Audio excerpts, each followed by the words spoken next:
Welcome to the Peterson Life with Cancer Women's Sexual Health Series. We have a really exciting presentation tonight, so we're so delighted that so many folks could join us. Again, apologies for starting a little late.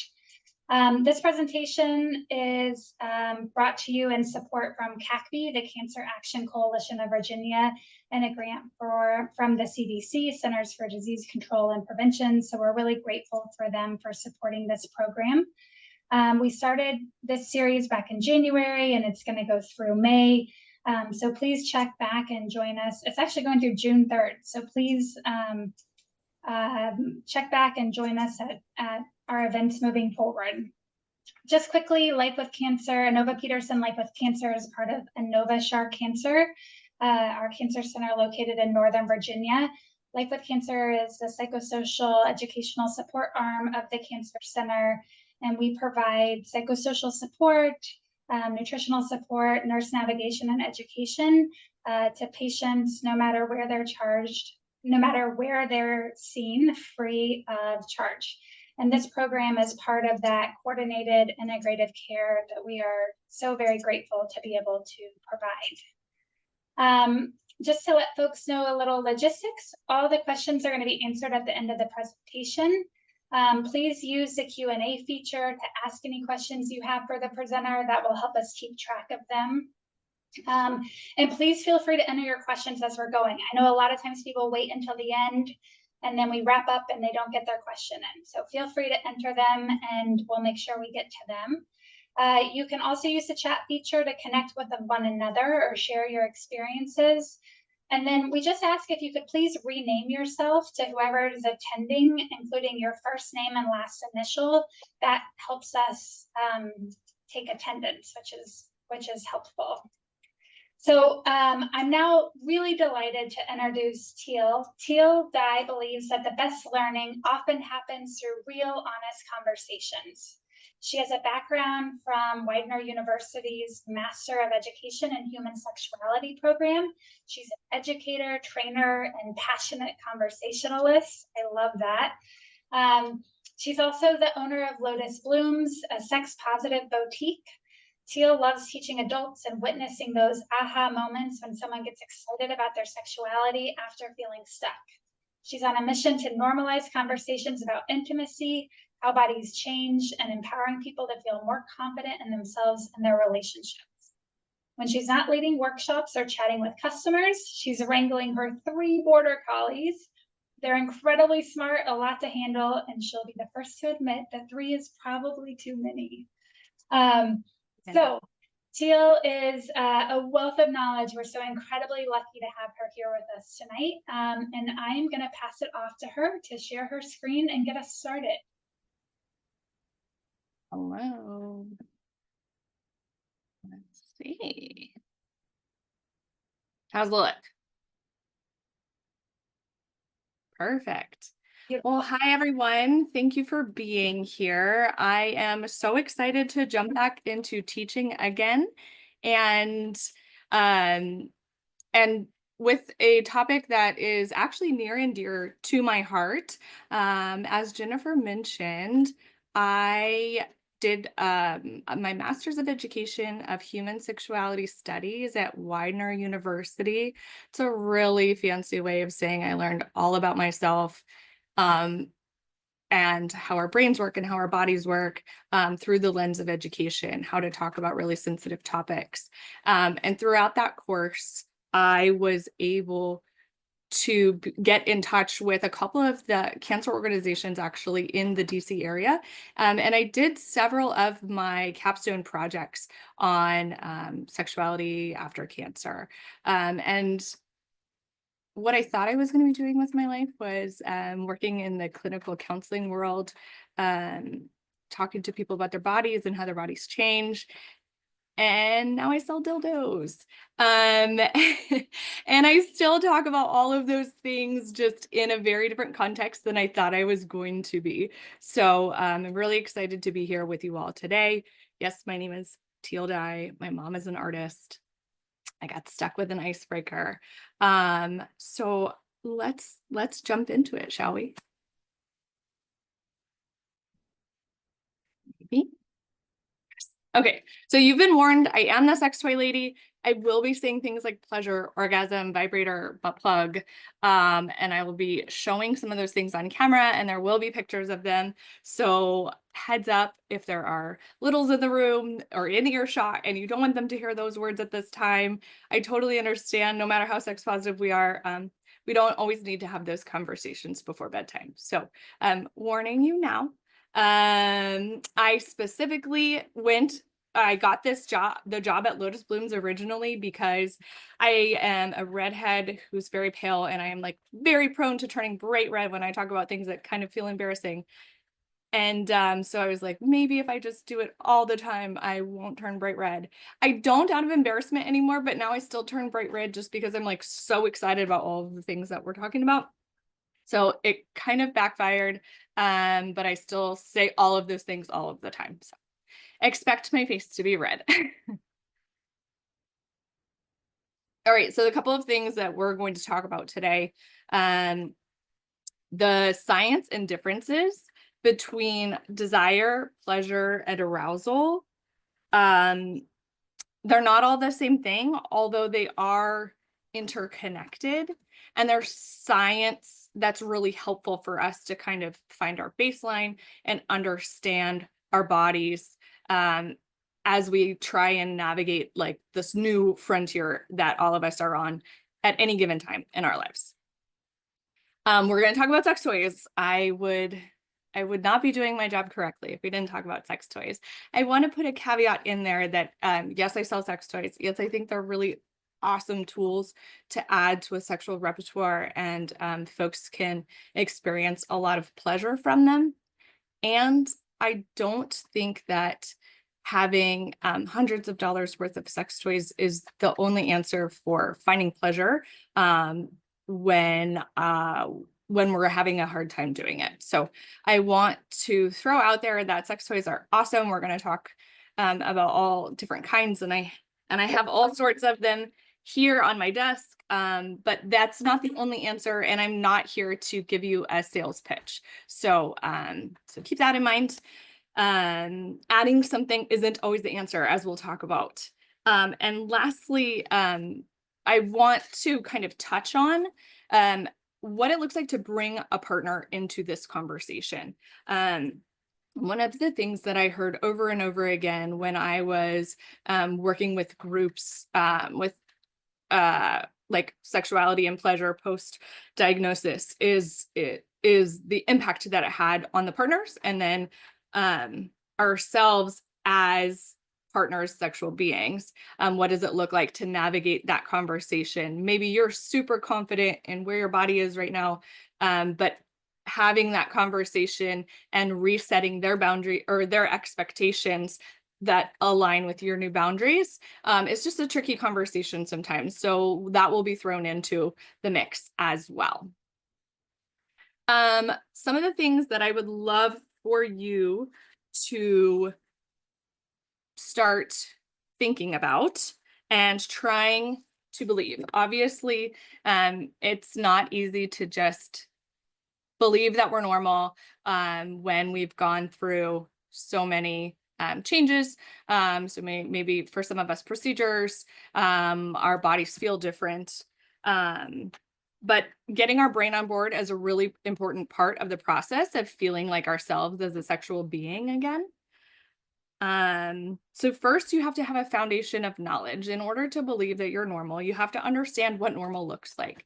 And I'm here to tell you that the range of normal is vast. Normal looks very different. There are so many different ways that our bodies can experience pleasure that are all normal.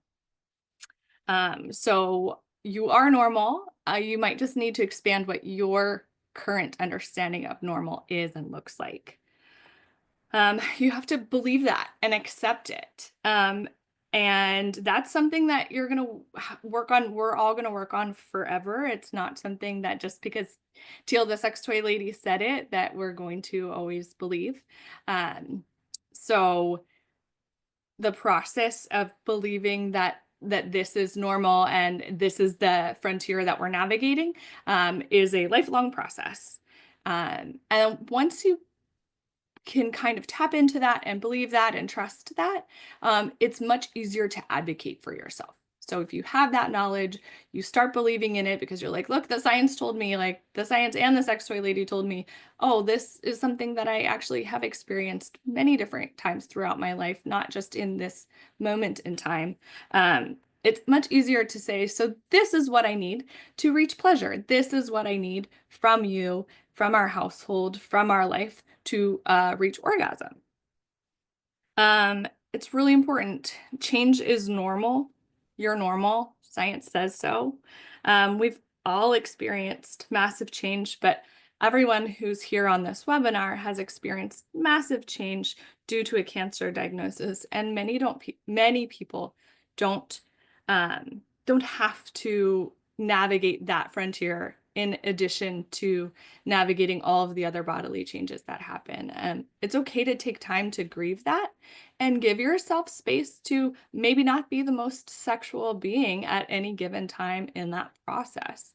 It's really important to know that you'll be okay and partners will be okay.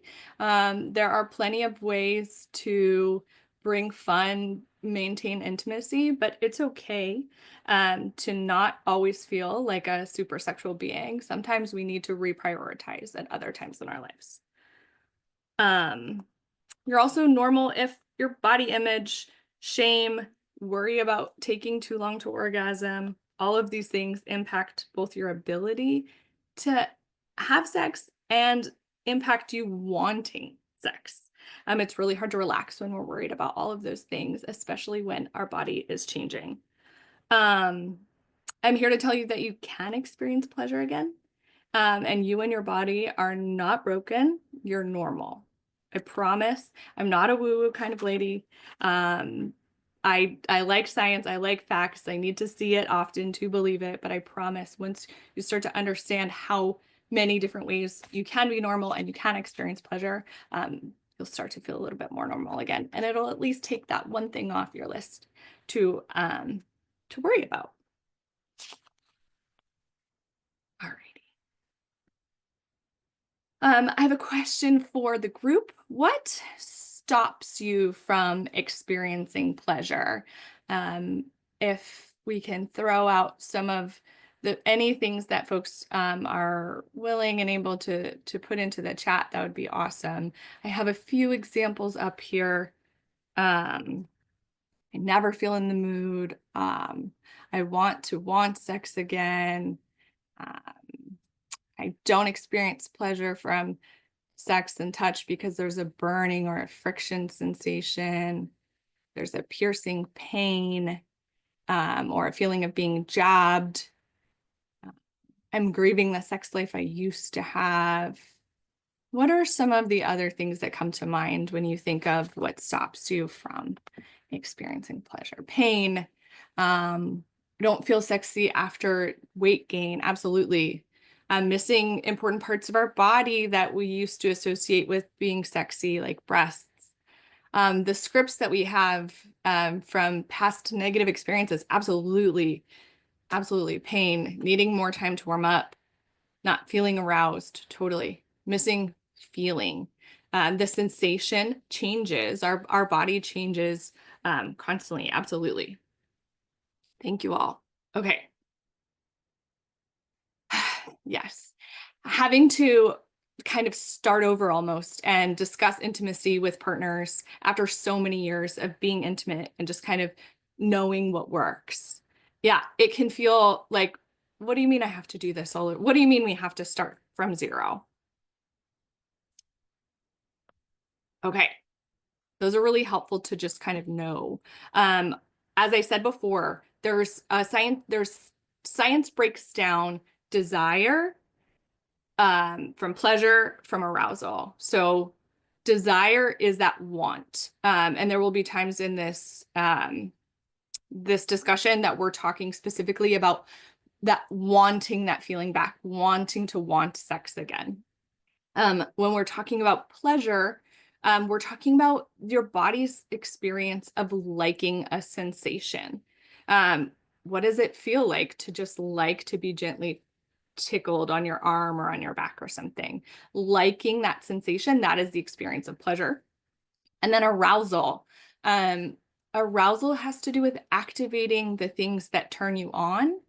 And it's actually a two-part process. And I know you all, if you've been here, you've talked about it with some of the other folks, but the second part of that, it's not just turning on the ons, but it's turning off the things that turn you off.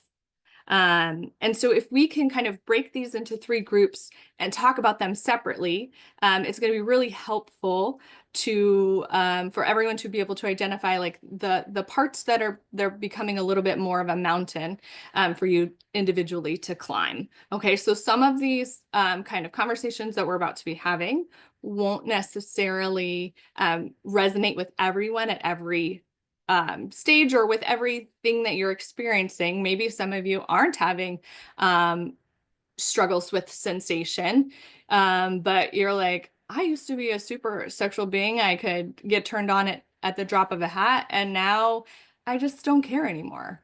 And some of you are like, no, I really want sex, but my partner looks at me like I'm a glass piece that's going to be broken.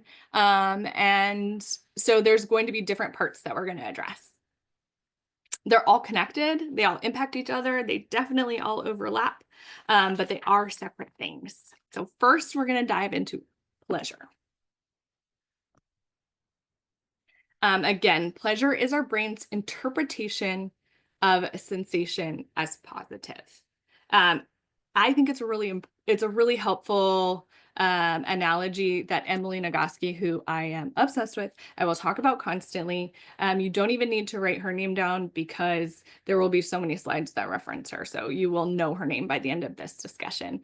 But Emily Nagoski uses the analogy of tickling as a sensation and talking about how context matters when it comes to interpreting sensation as pleasurable, right? So let's set the scene.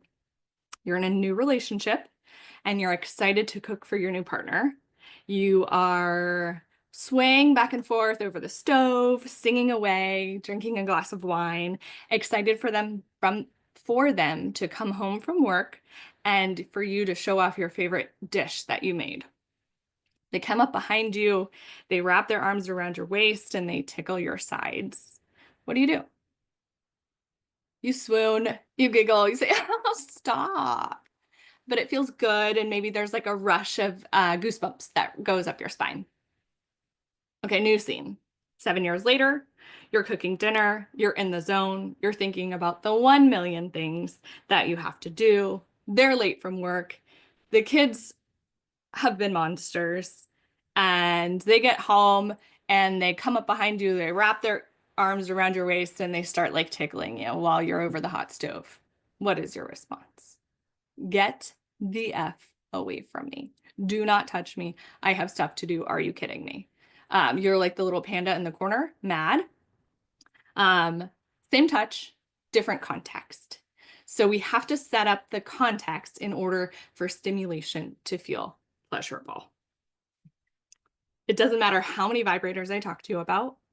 If you are not in the mood, if you're not in the zone, if you haven't figured out how to turn off all of the things that are weighing you down, even for 10 minutes at a time, you're just going to be there with a very loud vibrator, getting madder and madder as you hear it go on and on and on.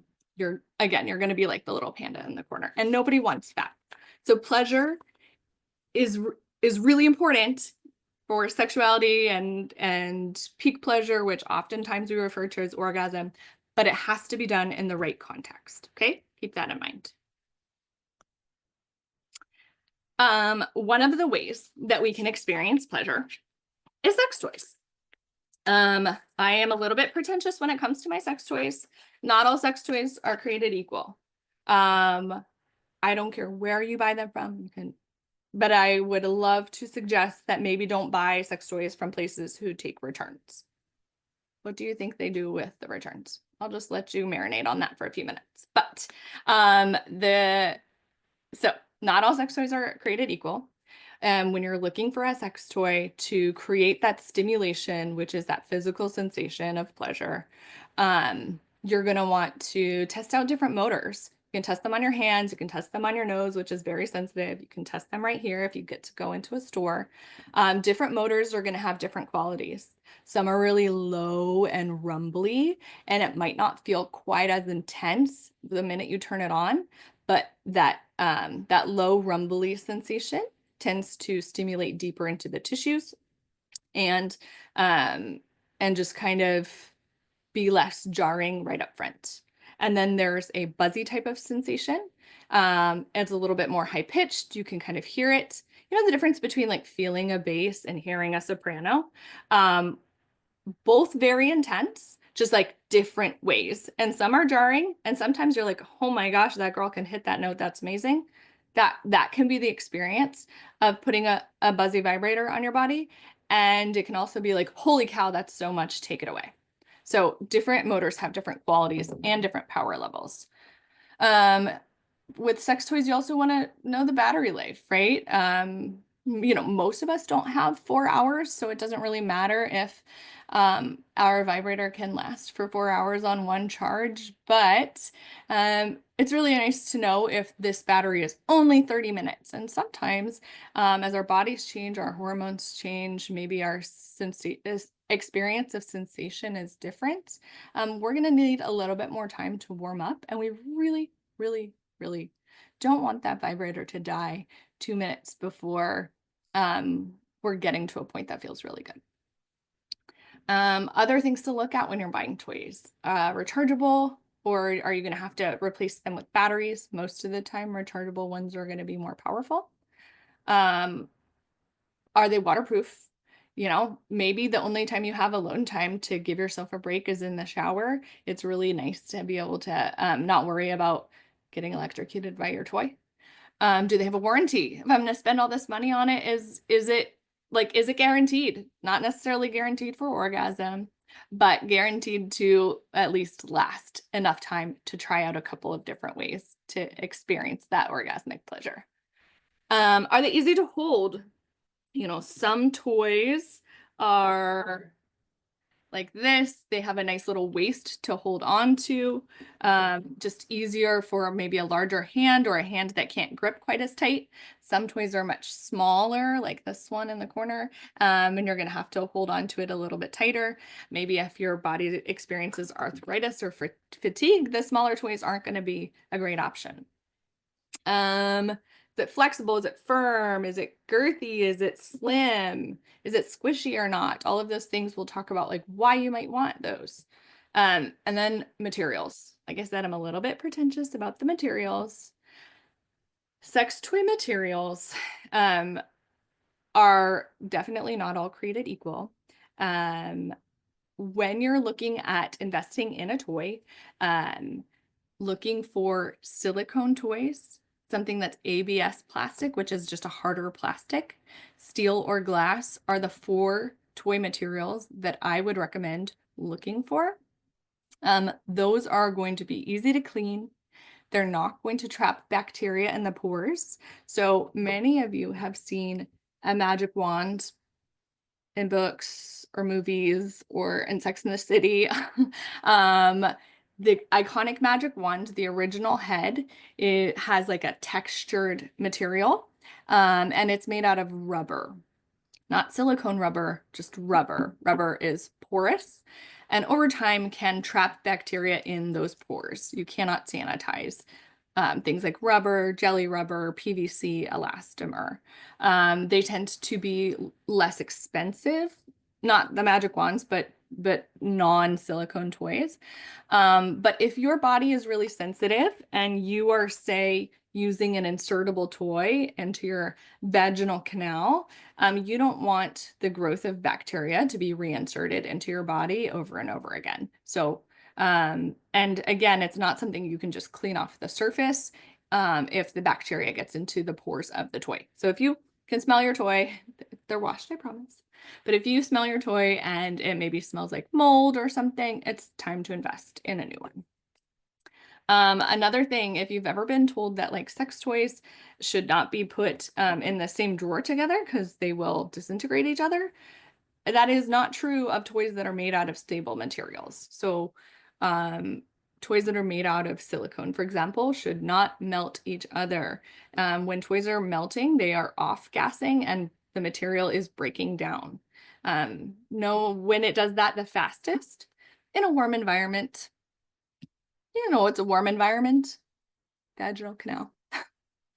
So if you can invest in a toy that's made out of a stable material that's not going to contribute to additional like irritations, that's not our goal, right? All right, so we're going to talk G-spot stimulation. G-spot is located internally and up. For most folks, it's anywhere from 2 to 4 inches, and it's not a spot. It's actually an area or a zone. The G-spot really responds well to weight and pressure in addition to friction and vibration. The clitoris, which we'll talk about later, responds very well to vibration and kind of more surface area stimulation. The G-spot can handle a little bit more pressure. So keeping that in mind when we're looking at toy shapes. We'll talk about those in a few. Since it's located on the upper wall of the vaginal canal, as opposed to deeper into the vaginal canal, the pleasurable sensation that folks experience from G-spot stimulation tends to be shallower. So if your body is like, you know what, I can't do that deep, harder penetration like I used to at this time, you can still experience a ton of pleasure from stimulating that upper wall of the vaginal canal, that G-spot, G-zone area, by just inserting the tip of a curved toy. It creates a sensitivity that feels different than stimulating the clitoris. So for some folks, they have a lot of success stimulating that G-spot area when they are experiencing less sensitivity on their clit. It's also important to note that some folks, like if you just shove your finger in and go at it, some folks aren't necessarily going to like find that it's the most pleasurable. Being warmed up, having more time for that blood flow to get going is when you're going to experience the sensitivity and pleasure that comes with G-spot stimulation. Give me 2. Okay, so we're going to talk insertables.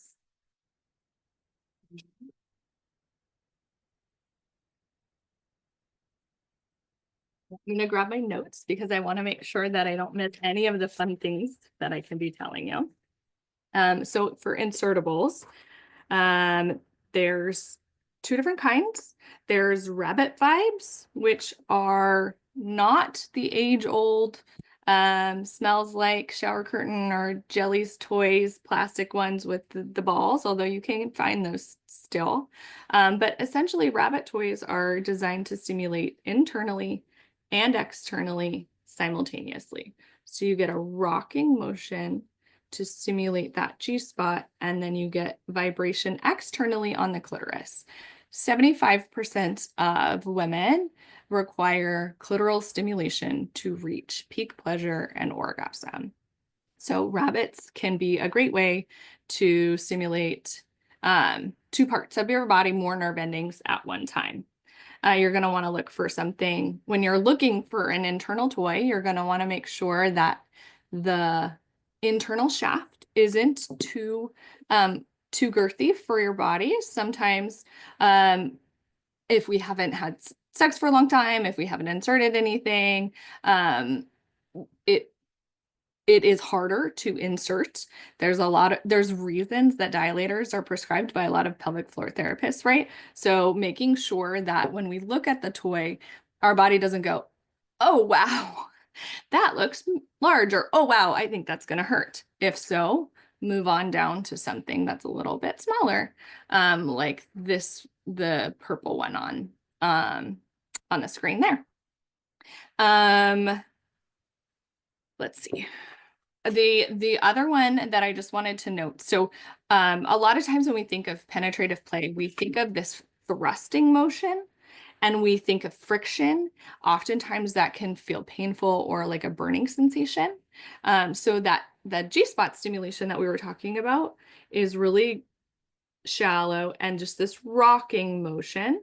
And even if that sensation is a little bit too much friction for you, down at that bottom kind of blue one with the loop, if you can see that texture on that internal part, instead of vibrating, that's just going to create this rhythmic tapping motion that can also bring blood to the surface in the body in a really consistent, pleasurable way. So there's lots of different ways to experience the pleasure of motors without thrusting deep and hard.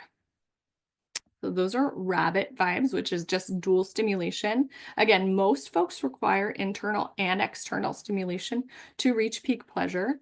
So looking for something that's got maybe a beautiful curve. This one's really fun because you can adjust how sharp of an angle, or if you need a little bit shallower and that's too sharp for the roof of your tissues, spreading it out. And then a flexible arm is a really great way to be able to move it out of the way. It also makes for a very versatile toy because then you can become a vibrator or you can use it on a partner and stroke a shaft.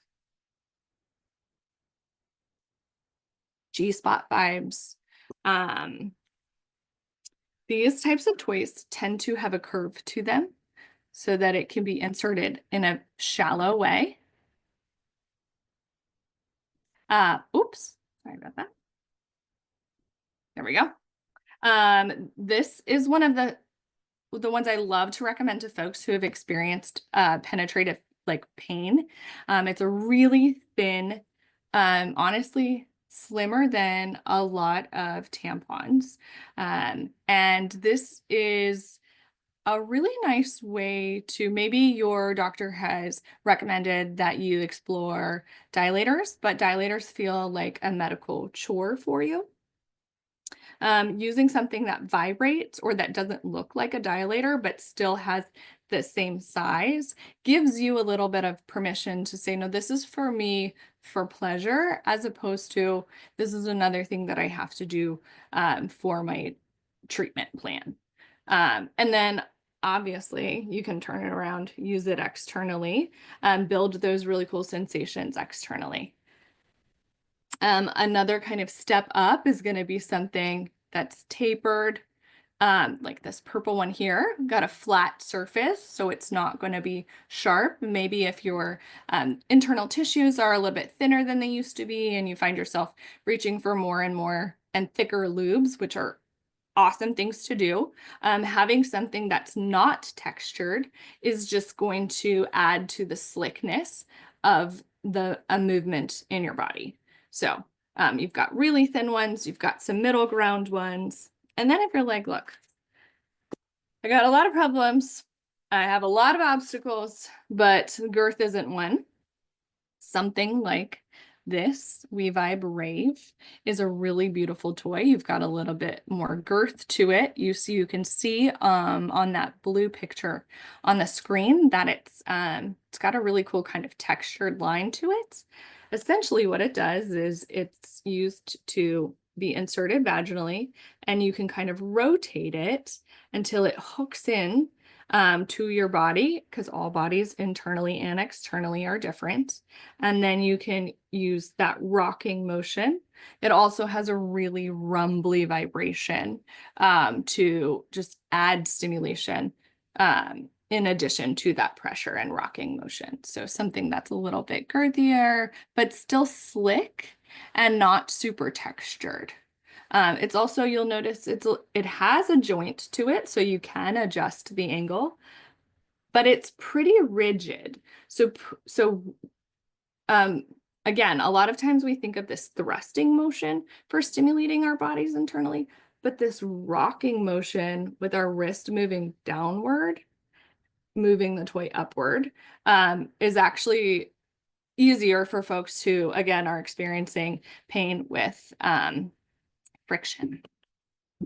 I have two more, but we have so many toys to talk about, so I will just tell you that the Dame Arc is a beautiful toy with a beautiful ridge to it. And steel toys, don't be afraid of them, especially if your body loves that slick slipperiness and is kind of jarring when it comes to friction and that dragging sensation that can sometimes come from silicone or a lack of natural lubrication. Steel toys are a beautiful way to get that weight, to put pressure on that internal G zone area, and not have to worry about anything catching. Clitoral stimulation. The clitoris is more than just what we see externally or what we think of. There's so much more to it. What that means is when we're stimulating the entire vulva, we are also stimulating the legs of the clitoris, the vulvous areas of the clitoris. The head of the clitoris, which you'll see the glands of the clitoris, tends to be the most sensitive. And for some folks, they lose some of their sensitivity to the clitoris when they're on medications and things like that. That's really, really normal. Finding a toy that maybe packs a little bit more power can be a good way to go. Also, just learning a new path towards your peak pleasure, towards your peak orgasm sensations is a helpful way of navigating. If it didn't work before, that's normal. Our bodies change over time with medications due to stress. So stimulating your clitoris in different ways with different types of stimulation. Maybe you're used to a rumbly sensation and you want to try, and you should try a buzzy sensation. Just changing up the way that we're stimulating our body can be a really helpful way to get our groove back. If you've never heard of this, OMGS, it's technically a website. It's not an app. It's not a subscription site either. You pay one time and then you have lifetime access. But OMGS did tons and tons of studies, live interviews with thousands of women to understand. Yes, all women are different. Like, yes, all bodies are going to experience touch and stimulation differently. That's really important to know. And also, that's not really helpful, right? Then we're just like shooting into the wind. So what OMGS did was collect all of the answers and create graphics and charts so that you can kind of start somewhere, navigate this world of, okay, well, what does feel good for me? And this is one of my favorite charts that they did. This is actually like interactive when you do it on their website.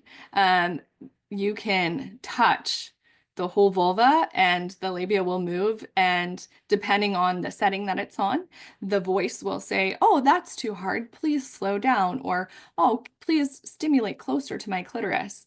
It sounds funny to hear, but it's also things that, we don't hear out loud very often. And so it's really helpful to have the example of someone saying, oh, that's too hard. Please slow down. Or, I would like the location of your touch to be directly on my clitoris and the pressure to be a firm massage.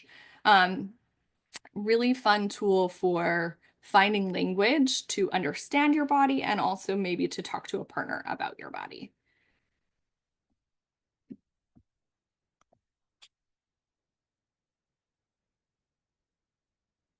Okay, external toys. There's so many. This I have broken down into 4 different categories. Right here, we have palm style toys, which are going to kind of easily be held in the palm of your hand. It almost takes up the palm of your hand, compared to bullet style toys that are create a more pinpointed, direct, focused area of stimulation. The palm style toys allow more of the body to be stimulated at one time. And maybe less intensely.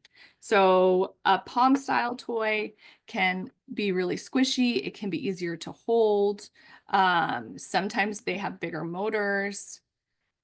The OMGS site is literally just omgyes.com. Really, really great tool. So palm style toys are going to take up a little bit more surface area.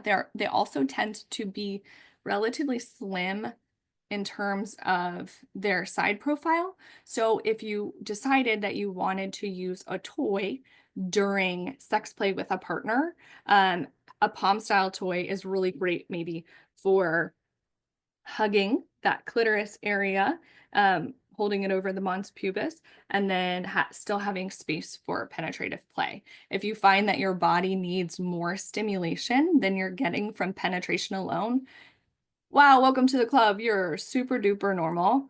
Vibrators are a really great way to add that stimulation in a really consistent way. The other thing, like, I don't care how talented you are when it comes to dance moves and rhythm, you will never be as consistent as a motor. And I'm talking to both you and partners who are like, no, I got this. We don't need a vibrator. Yeah, but you can't do what a motor can do. And also take the pressure off, and allow the motor to give you that consistency of stimulation so that you can focus on other types of connection.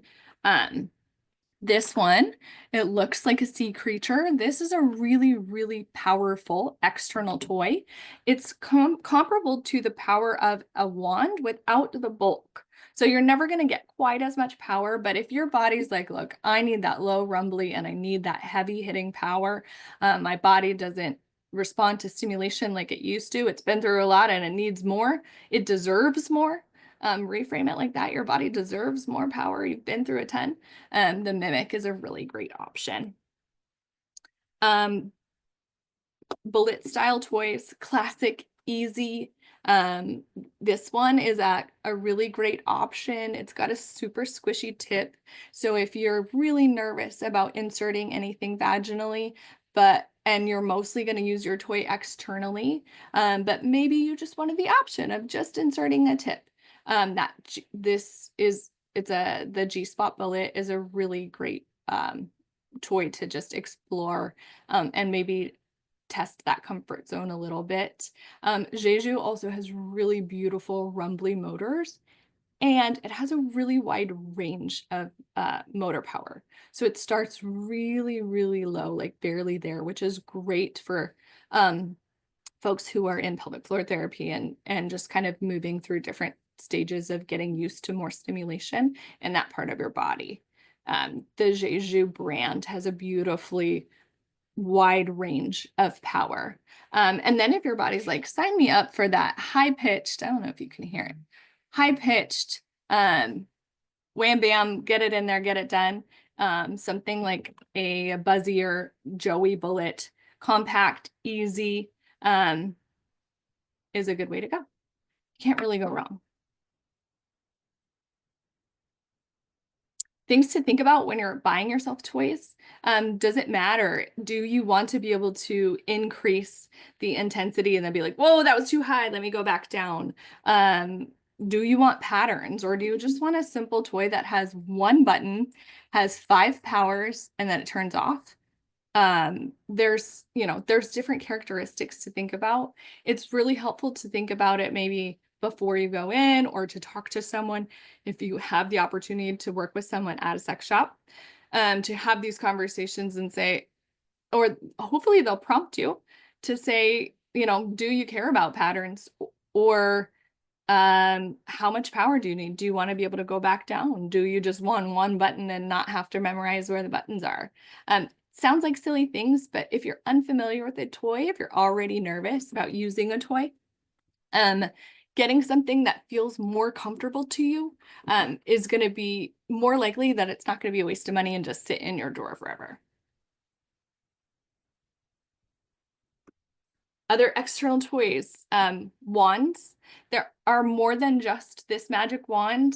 This one has 3 or 4 power settings, and it starts like really high and then goes extra high and then like really effing high.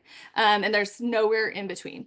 And that can be really great for folks whose bodies respond well to power, and for other people who are like, get that away from me. I do not need or want that, or that's intimidating. Maybe I need it. If you're like, I kind of like the idea of that, but I don't want to start there, something like this is a great option. This one's also waterproof. The iconic magic wand is not waterproof. So it has probably one of the most powerful, most rumbly vibrations that exist to date, but it is not waterproof. So keep that in mind if your only, comfortable time is in your shower. This wand has a really nice flat surface area, which is really great for grinding on. Maybe your body is not ready for penetration at all, but you like the idea of building arousal in your body and being able to grind on a toy.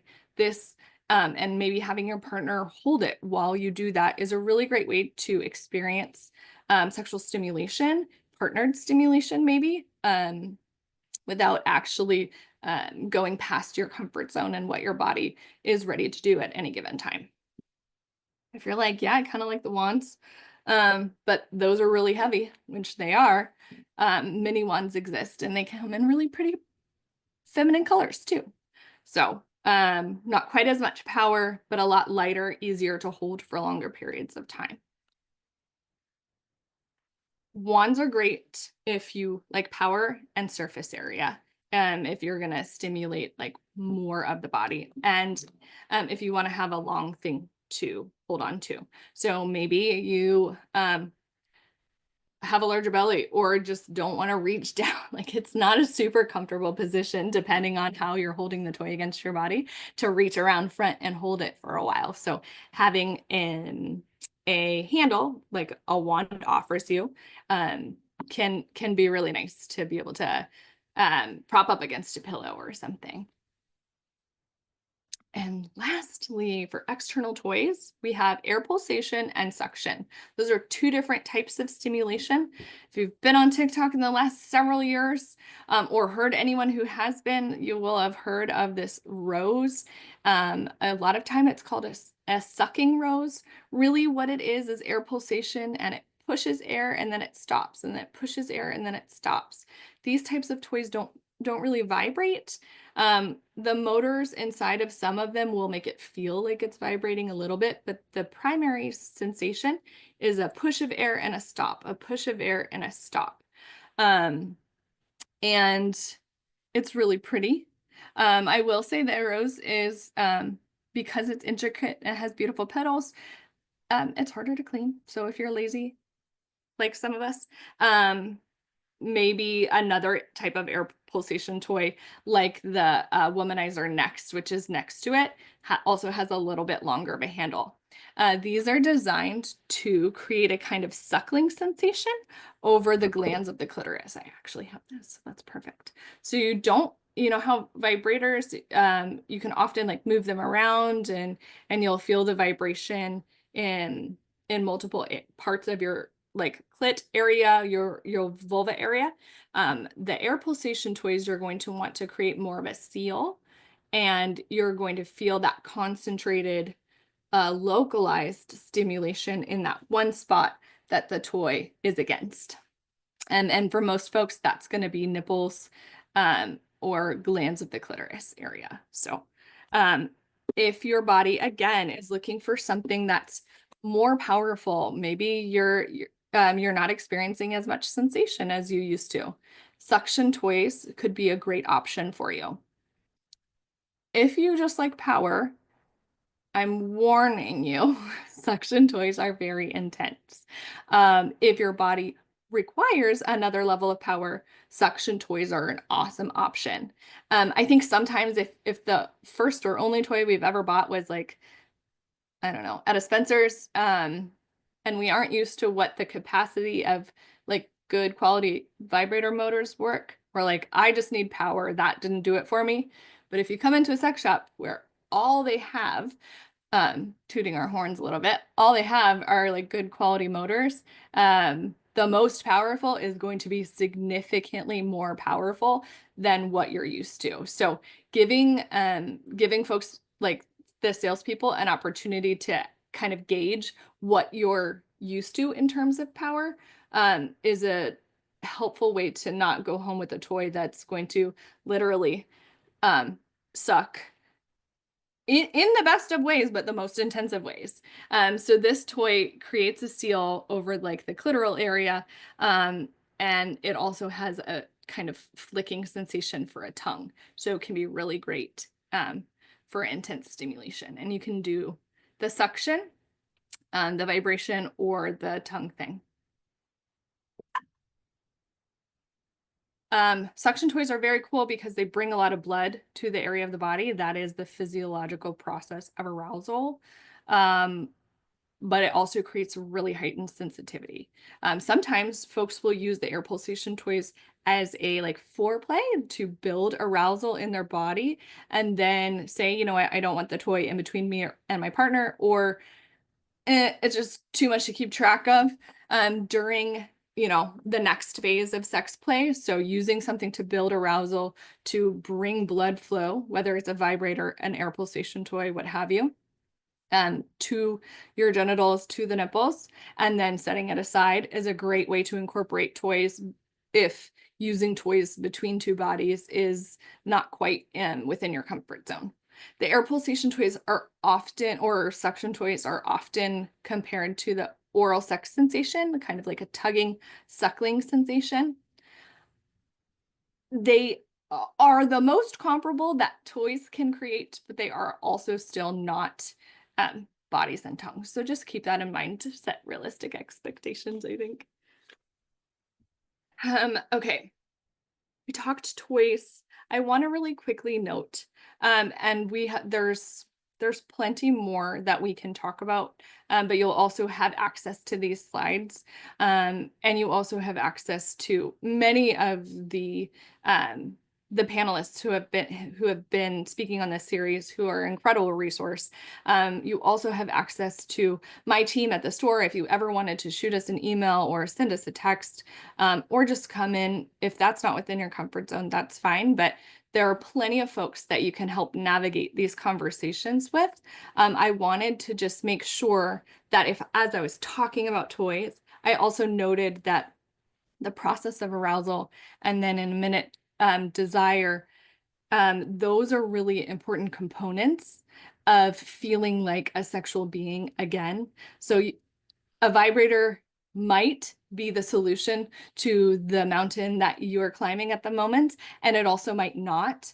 And I wanted to throw that out there. Vibrators and lube and a glass of wine and just relaxing and getting out of your head, those are not the answers for everything. Sometimes it's a piecemeal of understanding the things that turn you on, and knowing where to touch your body and what type of sensation to use.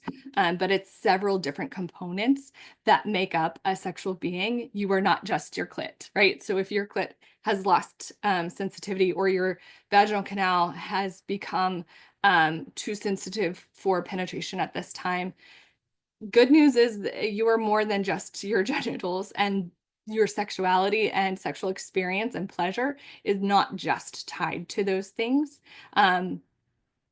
Less good news is that you're just going to have to kind of piece together a couple of different parts before the puzzle starts to take shape. So just give yourself grace and patience, and understand that there's a few different parts that we're going to have to navigate, but it's really, truly a normal experience. And if they had taught us these things in health, in school, instead of teaching us how to square dance, or how much fat weighs or something, if they had taught us to expect our body to change and our hormones to change, and what the symptoms of those changes were going to be, we would be much better off, because we would understand that what we're experiencing as people isn't just a result of like something bad that happened to us, but more that our body goes through changes over time, and we just need to re-navigate from those new normals at every phase.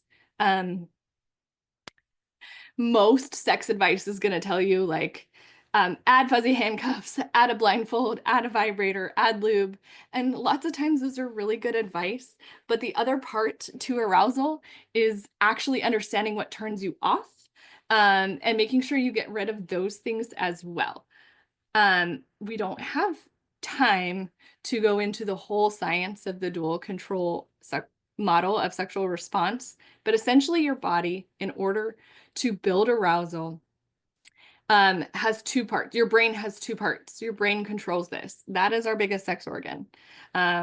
Not our genitals, not our breast tissue, not our flat stomachs, but our brain is what controls our pleasure receptors and how we experience the sensation of touch. Remember when we talked about tickling? Our brain has an accelerator, and which is the gas pedal, and brakes.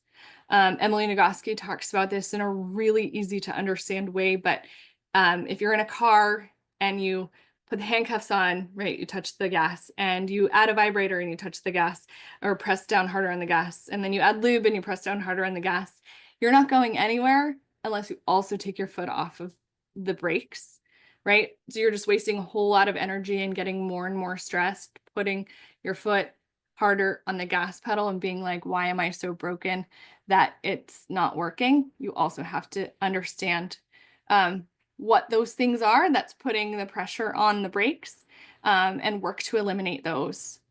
And obviously you can't eliminate your experience and you can't eliminate your trauma, but over time your brain does understand that, or your brain can come to understand that some of the things that are hitting your brakes aren't actually as traumatizing as they used to be. If you've worked through pelvic floor therapy and your vaginal canal can relax a little bit more at the acceptance of touch, your brain might automatically go, oh no, penetration, that's going to hurt. I'm going to put the brake on. I'm going to protect her. When actually it just needs to relearn that not all touch is as painful as it used to be. One of my favorite examples is someone had told me that they get one of the things that puts their brake on is their partner getting an erection, because what it does it stirs up for them all sorts of, well, I'm not ready and they're always turned on and my body's broken and I can't catch up to them, and it was a hard push onto the brakes when their partner got aroused, which isn't super conducive for most types of sex play. And obviously that's not something that you want to sustain and just ignore and say, oh, that's normal. It is normal that your body is protecting your brain, saying, oh, that's not sexy. Like, I'm not feeling good enough to match this person's level of arousal. But what you can do is learn all sorts of ways to kind of build your own arousal in that moment and feel sexy because you turned somebody on. There are ways to change that context. It's super easy. All you have to do is reduce all the stress, give yourself grace, let go of all of the problematic ideas about how your body works, and how sex is supposed to work, and then just create a little bit new space. It's super easy. I'm just kidding. That's not easy at all. But this book is a really helpful way for identifying the parts of our brain, or the parts that our brain responds to, that we need to kind of set the scene and control. And then lastly, really quickly, because I know we are running out of time, if you resonate with this sentence, I don't even think about sex anymore, I want it, and I miss the feeling of wanting it, congratulations. You are normal. Here's your certificate. I will personalize them if you send me an email, I promise.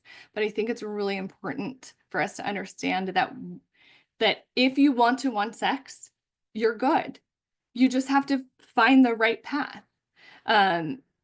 You are not broken because you are not constantly motivated by sex. That's really not sustainable. You have a lot of other things that you have prioritized over being the most sexual version of yourself. And maybe you're looking to get that back. And the good news is you can, if you decide to reprioritize it again. And if you can't at this time, make it the center of your relationship, but you can make it part of certain times that you set aside, you're still doing well. And with that, I'm going to let you kind of look at this last screen and be validated one more time, in understanding that there are different ways that we can want sex. Some of us spontaneously just wake up in the morning and want sex.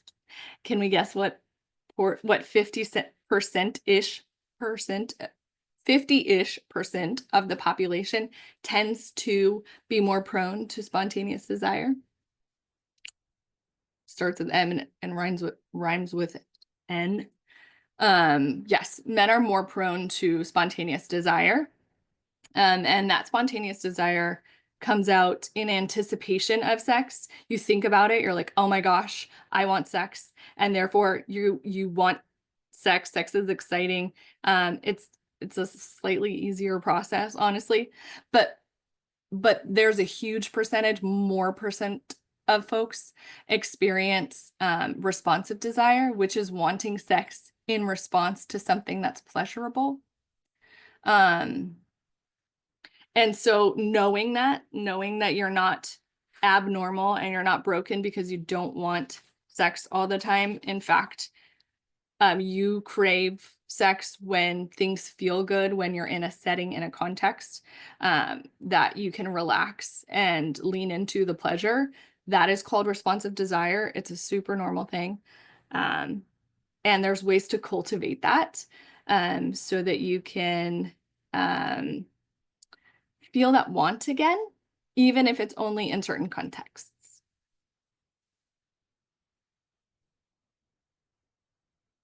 And the last thing I will say is sometimes it's going to be easier to say who cares about that wanting.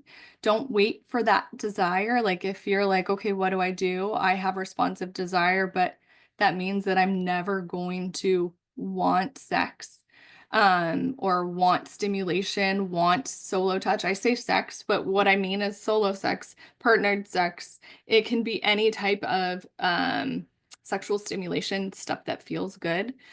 Sometimes you just have to say, I already know what turns me on. My partner knows what turns me off. I have my vibrator charged. I'm going to show up and lean into the time and space it takes for my body to get warmed up. And they know that already, and they're going to be patient with me. And we are going to get started. And I'm going to leave it at that because I know that we are at the hour mark. Thanks, Teal. This was awesome to have you here tonight. I think this is the camera here. A perspective we have not had here for one of our presentations, and we just really value your openness and your willingness to just share this component of sexual health care with all our participants today. I know that that chat was really active during the presentation. I love that. You know, this is fantastic that you're here. Oh, good. Some really great comments coming through. Please feel free to put into the chat or the Q&A anything that you want to ask, because Teal has certainly just made this space available to not be shy to ask. That's what she's here for. And this, just what an awesome overview, and just the visuals and showing everyone the products. That's really helpful. I think it does a lot to decrease some of the fear about what this is we talk about sometimes. I know, just to see all these great things. Go ahead.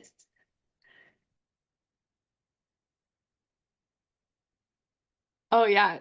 No, I just wanted to make sure that I showed a resource. If anyone has any questions, you can ask the folks who are putting this on. I was very late in sending over my materials because I had hundreds of slides, and I was like, oh no, I do not have hundreds of minutes to be able to have this conversation with everyone. And so there's so much more to dive into. If there are certain parts of this that resonated with you, and parts that you wish you heard more about, I'm happy to be a resource. My team is incredible resource, but there are also lots of resources out there. OMGS, Emily Nagoski, there are plenty of podcasts, even if you just start there and start branching out, and kind of breaking down. The sexuality is a little bit more complex than what we were ever taught it was. And so it's normal for everyone to feel like they're broken and we're not responding in the way we wish our bodies would. And letting go of some of that paired with what are the things that actually turn me on and what's my language for it, is life-changing and really, really empowering. So I encourage you to reach out to the resources that you have. I appreciate that. And I will send out the slides tonight to our group members here. Someone put in the chat, there's so many toys and devices here. How do you know where to even start? Yeah. If you have any opportunity and wherever you're located in the world, there are sex toy stores in general, can be an incredible resource. The folks who work there more often than not, even if the vibe, pun intended, isn't exactly what you would wish you were walking into, the folks who work there are incredibly knowledgeable about bodies and types, and they can point you in the right direction. And most of them are not paid by commission, so they just want to help you find what works for your body. There are also plenty of sex educators that are happy to do virtual consults with you. My team at Lotus Blooms, you can honestly just send us a message on social media or shoot us an email and say, this is what I'm experiencing. And we'd be able to at least point you in the right direction to narrow it down from 3,000 to 3 options. That could be a great starting place. That's great. I think that's really helpful. Whether it's a phone call, an email, maybe a good place to start, maybe allow some of that, maybe for individuals who might have some hesitation about maybe even just stepping foot into a shop, maybe that's a good place to start and give some assistance with easing them into sort of exploring some things. Absolutely. Someone mentioned, how would you define sexuality so that your partner can understand?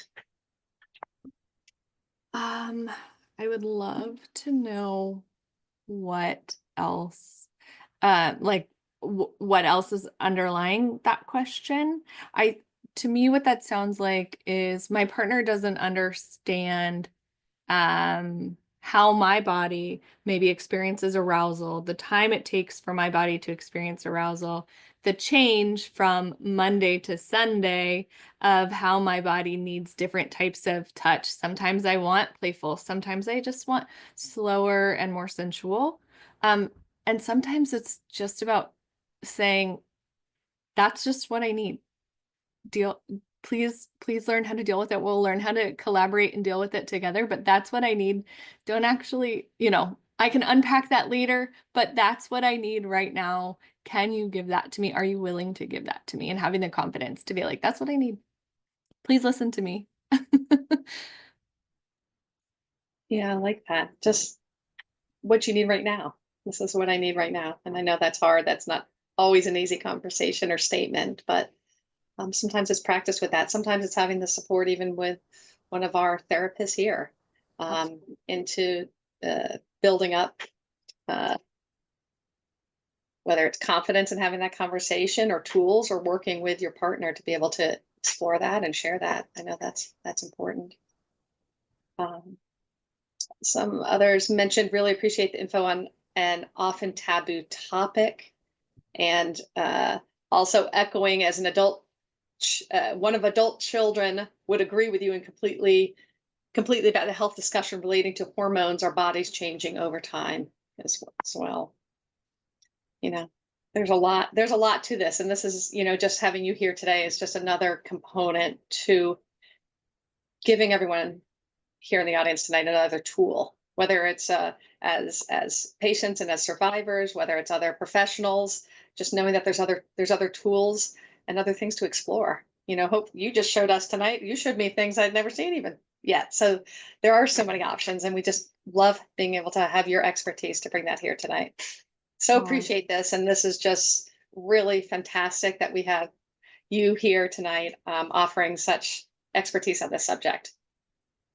I'm just thrilled to be here, and this is exactly what I wanted to do when I decided I was going to sell toys and dildos my whole life, is have the conversations that can be really nerve-wracking, but also very empowering once you're like, oh, this is what feels good to my body.